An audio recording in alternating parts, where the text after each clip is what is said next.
This video discusses mature themes involving serious criminal offending and sensitive legal proceedings. Viewer discretion is strongly advised. The digital chime of a rideshare app should be the sound of safe, modern reliability. But for one unsuspecting teen, the typical ding notification would become the prelude to a calculated betrayal of trust. This documentary aims to present an honest and unfiltered account of the case surrounding the convicted Uber predator, Satwinder Singh. Satwinder Singh is a 37-year-old man who had lived in New Zealand for approximately 11 years at the time of his sentencing. A follower of the Sikh religion, he resided within the local Hamilton District Indian community and maintained what was described in court as a previously good character.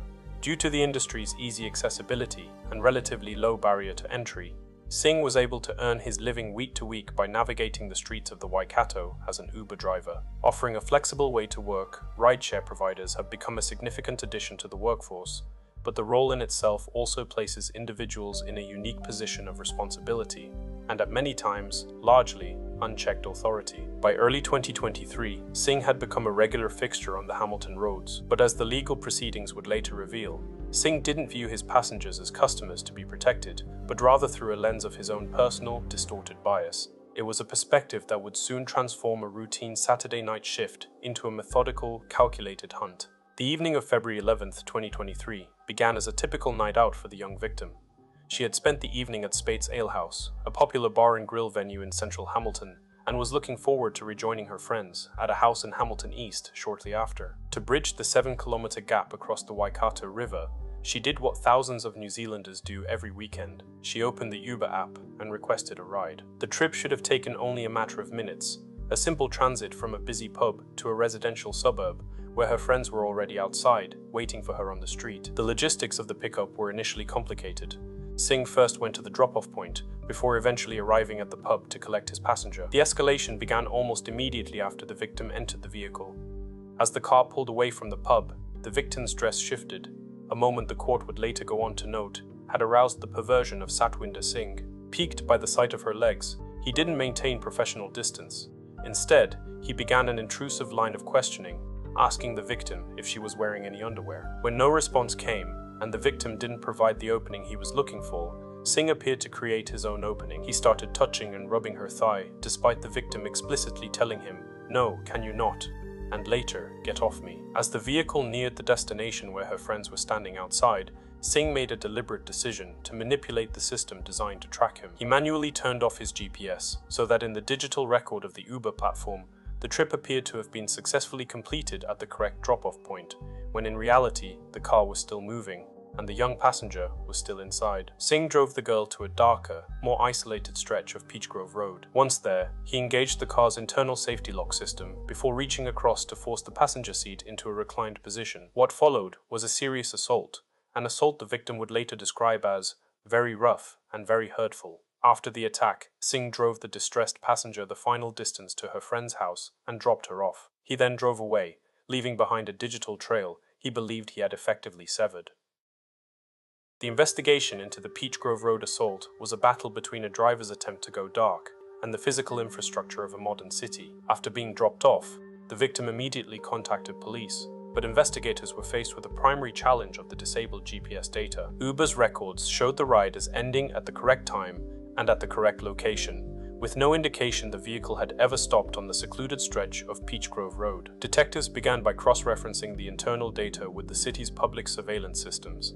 While Singh had deactivated his GPS to create a digital alibi, he could not bypass the physical eyes of the city. Investigators painstakingly tracked his vehicle's movements throughout the night using traffic and security cameras, and before long, found the critical contradiction they had been looking for. Camera footage captured the car traveling toward and lingering near Peachgrove Road. During the exact window of time, the Uber data claimed the trip was over and the vehicle was empty. This physical evidence proved that the GPS deactivation wasn't a technical glitch, but a premeditated act to facilitate a crime. The police were able to build a minute-by-minute reconstruction of the vehicle's path, proving that Singh had intentionally deviated from the original route. He was located soon after and questioned by police, which culminated in his eventual appearance in the Hamilton District Court. The legal process for Satwinder Singh was defined by a futile attempt to evade accountability. Following his conviction earlier in the year, Singh appeared before Judge Teenie Clark in the Hamilton District Court on December 3, 2025, for his final sentencing, facing 4 serious charges, 3 of indecent assault and 1 of the 4-letter R word. Singh remained defiant, maintaining his innocence, an act that forced the victim to relive the trauma of the night through her testimony. Throughout the trial, this defiance was further underscored by a series of shifting and often contradictory submissions from the defense. Acting on her client's instructions, Singh's counsel at the time, Nadine Bayer, presented 3 conflicting narratives to the court. These arguments first suggested that the sexual activity was consensual, then that it never happened at all, and finally, in a move the court found particularly egregious, that Singh himself had actually been the one to reject any sexual advances from the victim. Judge Clark rejected these submissions entirely, noting that by maintaining these inconsistent positions, she felt Singh was clearly trying to lie his way out of it, a tactic that only served to enhance the hurt he had already caused. In the victim's impact statement, the true extent of the assault was laid bare.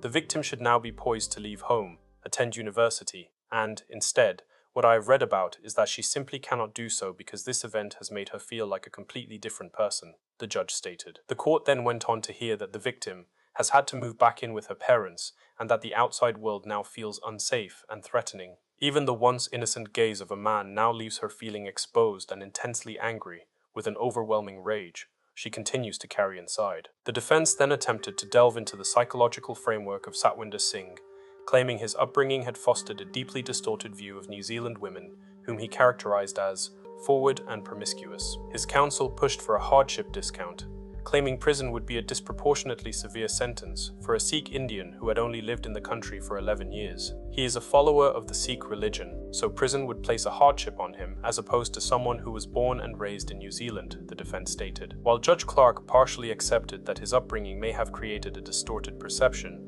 she struggled to grasp the logic of the defense. She dismantled the argument that jail would be disproportionately severe, pointing out that Singh had integrated enough into New Zealand society to maintain a job as an Uber driver. Judge Clark was also stunned by the fact that the defense was asking for sentencing discounts while simultaneously trying to maintain an innocent position. In her final remarks, the judge highlighted several aggravating factors, as aside from the assault itself, there was a damning breach of trust. I'm not sure what the vetting is for an Uber driver, but there's an expectation on behalf of customers and the general public that drivers of such vehicles are people that you are safe with. Clearly, on this occasion, the victim was not safe with Mr. Singh, she stated. An 8-year starting point was established, factoring in a 10% discount for his previously clean record and the cultural nuances of his upbringing. It was a small mathematical mercy that stood in stark contrast to the life-changing damage he had inflicted on the victim. The final sentence was decisive, and Satwinder Singh was ultimately sentenced to 7 years and 2 months in prison. Yet, even with his fate sealed, Singh's identity remained a point of contention. For months, he fought to keep his face hidden from the public he had preyed upon, sheltering behind the shield of an interim suppression order. The court initially granted the secrecy following the defense's arguments that the publication of his image would cause extreme hardship and a severe mental health decline for a close relative of Mr. Singh. It wasn't until February 9, 2026, that Singh finally abandoned his legal battle. The media and the people of Hamilton could finally see the face of the Uber predator.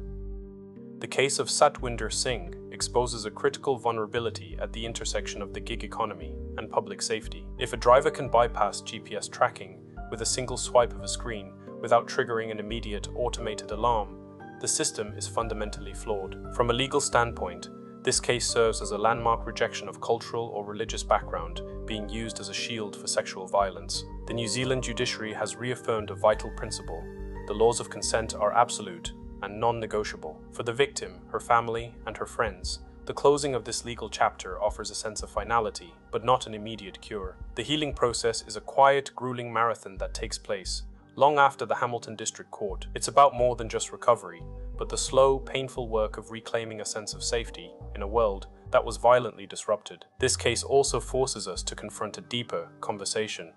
While it's crystal clear that gig economy platforms must implement more robust safety guards, there is a broader societal question at play. As demonstrated during the legal proceedings, Singh's background and attitudes were explicitly raised by the defense and became significant issues for the court to address. How does a modern, thriving, multicultural society ensure that those who arrive from different backgrounds are not just physically integrated into our workforce, but morally aligned with our most fundamental and basic human rights. This isn't a question of where somebody comes from, but of the values they bring with them. When a driver entrusted with the safety of the public views his passengers through a distorted lens of promiscuity and availability, it suggests a profound failure of integration. What are your thoughts on the sentence of 7 years and 2 months? Does the term truly reflect the nature of the crime? And what are your thoughts on the safety guards that gig-type platforms could implement? What needs to change to ensure the safety of passengers and drivers alike? Share your perspectives in the comments below. If you found this documentary informative, please consider liking this video and subscribing for more in-depth explorations of often overlooked, lesser-known stories. Who else would you like to see us detail next? Your engagement helps us continue to shed light on otherwise unheard narratives.